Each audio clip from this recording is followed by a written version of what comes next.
You have given 17 years to this lab, this question, and this silence, and most days the silence is the only answer you get. Every morning starts the same way: badge scan, cold coffee, and the quiet decision to believe today might be different from yesterday. Your brother Marcus was diagnosed in 1993. And your mother's face that afternoon became the reason you chose this field over everything else. 39 million people are living with HIV today, and every single one of them woke up this morning still waiting for an answer. 14 compounds, 14 failures. Each one took something from you that years of new research have never completely given back. 6 people have followed this work through 3 universities, 2 countries, and 1 funding collapse, and none of them ever asked to be reassigned. 3 weeks ago the team isolated a compound that behaved in a way you had never seen before, and you forced yourself not to feel anything yet. This work has taught you one rule above all others: the data speaks first, and you are not allowed to feel anything until it does. Your daughter once told her teacher that her mother works on something that is never finished, and that sentence has never left you. Your phone wakes you at 4:47 a.m. Dr. Reyes. 4 words: you need to come in. You are dressed and in the car in 6 minutes,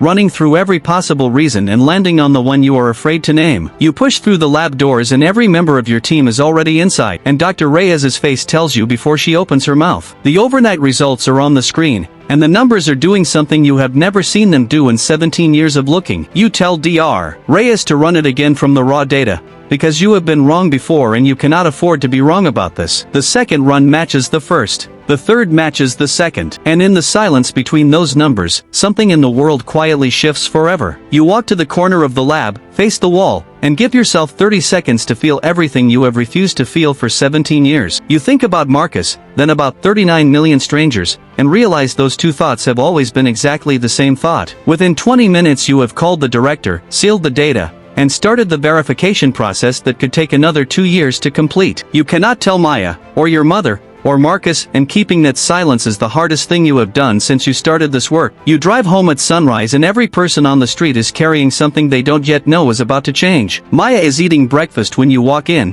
and you watch her in a way she doesn't understand, because she doesn't know yet what you are protecting. You tell her it was a long night, that you are fine, that you love her, and every single one of those things is completely true. Over the following weeks 2 independent laboratories verify the data, and every confirmation feels like a door opening into a room you were told did not exist. 3 months later the WHO requests a direct briefing, and you fly to Geneva carrying a USB drive that feels heavier than anything you have ever held. You present 17 years of work to the most powerful health officials on the planet, and when you finish the room stays completely silent. The press conference is called 48 hours later, and by the time it begins journalists from 91 countries are waiting outside the building. You walk to the podium, adjust the microphone, look out at the cameras, and understand that what you say next will be remembered forever. You say the words clearly, without drama, exactly as you rehearsed them, and the sound the room makes afterward is something you will never find words to describe. That evening you call Marcus, and when he answers you say nothing for a long moment because some things are simply too large for the first word. You sit alone in that Geneva hotel room knowing the work is not over, but for the first time in 17 years you know what it was all for. You wake up to 1,400 unread messages and a missed call from the President of the United States,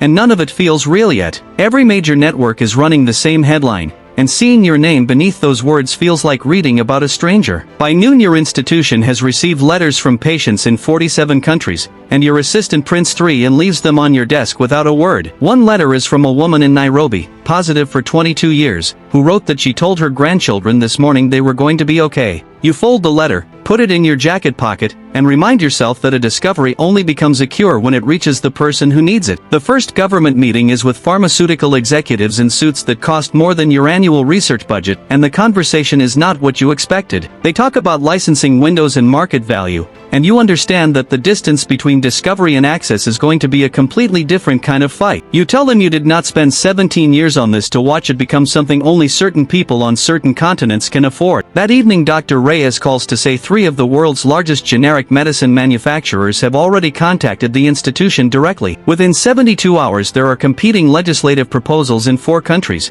and your name is in all of them without your permission. You fly home 4 days after the announcement and the airport feels like a country you have never quite been to before. Maya is at the arrivals gate and when she sees you she runs in a way she hasn't since she was 7 years old. That night you cook in your own kitchen for the first time in 2 weeks and the smell of garlic in a pan feels like everything that matters. After dinner you drive to Marcus's apartment, and when he opens the door you see in his face every year this disease has shaped for him. You sit together for 3 hours, talk about your mother in 1993 and every year between, and neither of you mentions the cure once, because you don't need to. The following Monday you return to the lab and the team is already building the clinical trial framework that will decide how fast this reaches the world. The hardest meeting of the entire process is deciding which patient populations enter the first trial. Knowing every choice you make leaves someone out. You invite the patient advocates into the meeting because the people this affects most should be in the room where the decisions are made. A man named David, positive for 30 years, says the most exhausting thing about his life has been learning to hope carefully so disappointment doesn't destroy him. You tell David you understand careful hope,